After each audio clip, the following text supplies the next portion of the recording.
दोस्तों, आप देख रहे हैं कि हमारे बड़ों ने किस तरह कुर्बानी दी, किस तरह हिजरत की और किस आलम में रास्ते में किसी के बच्चे की मौत हो गई, किसी के भाई की मौत हो गई, किसी का हाथ काट दिया गया, किसी का पैर काट दिया गया, किसी की इज़्ज़त पामाल कर दी गई।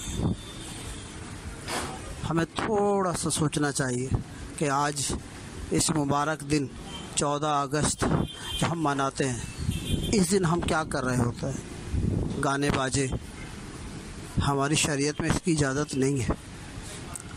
गुनाहों भरे आलात के साथ, बम पटाखों के साथ, ये हमारे शरीयत में चीज़ों की इजाज़त नहीं है। आप खुद सोचें, जिस दिन आपके वालिद साहब का इंतकाल हुआ हो, क्या आप उस दिन पटाखे बजाना दुरुस्त समझेंगे? जिस दिन आपके भाई का हाथ काटा गया हो, क्या आप उस दिन पटाखे बजाना, मोटरसाइकिल का तेज़ चलाना और तफरी गाहों में जाना, क्या आप इस बात को दुरुस्त समझेंगे? थोड़ा सा एहसास की ज़रूरत है। हमें पाकिस्तान